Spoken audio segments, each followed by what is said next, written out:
یہ یقین رکھو، اور پھر دوسروں کی خیر خواہی اللہ کو بڑی پسند ہے۔ ایک قصہ بڑا دلچسپ ہے۔ ایک دفعہ ادریس علیہ السلام کو گرمی لگی، گرمی کا موسم ہوگا، ظاہر ہے گرمی لگی، تو ایک دم ان کو خیال آیا کہ جو فرشتہ سورج پہ مقرر ہے اس کو کتنی گرمی لگتی ہوگی۔ تو انہوں نے اسی وقت دعا کی کہ یا اللہ اس کی گرمی کو کم کر دیں۔ حالانکہ فرشتے گرمی اور سردی کے کنسیپٹ سے تو ویسے ہی مبرہ ہے، لیکن انہوں نے ادریس علیہ السلام نے دعا کی کہ یا اللہ اس فرشتے کی گرمی کو، وہ سورج کے نیڑے انہوں ہر کتنے سیک لگتا ہونا پیا، تو وہ دعا کر دی، دعا کی تو وہ جو فرشتہ تھا اس کو ٹھنڈک فیل ہوئی۔ تو اس نے اللہ تعالیٰ سے پوچھا کہ یا اللہ یہ مجھے آج ٹھنڈک فیل ہوئی ہے۔ انہوں نے کہا میرے ایک بندے نے نا آپ کے لیے دعا کی ہے، وہ دی وجہ تو ٹھنڈ پہ رکھی۔ یا اللہ وہ بندہ کون سا ہے، میں اسے ملنا چاہتا ہوں، میری خیر ہے جس نے کی ہے۔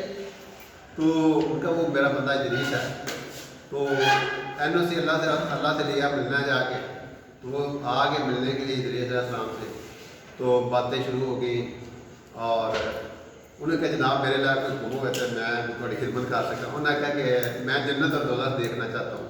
انہوں نے کہا یہ تو این او سی دینا پڑے گا، اوپر سے اللہ تعالیٰ سے این او سی اجازت نامہ لینا پڑے گا۔ تو ان کا میں لے لیتا ہوں۔ تو وہ گئے، فرشتہ گیا اللہ تعالیٰ کہ یا اللہ ادریس علیہ السلام کی خواہش ہے کہ وہ جنت دوزخ دینا چاہتے ہیں۔ انہوں نے کہا ٹھیک ہے دکھا دیں۔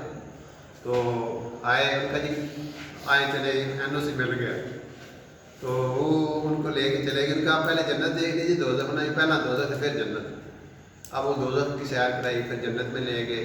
اب جب جنت کی نعمتیں دیکھی، محلات دیکھے، دودھ شہد کی نہریں دیکھی، تو اب ادریس علیہ السلام کا میں تو نہیں جانا واپس دنیا میں۔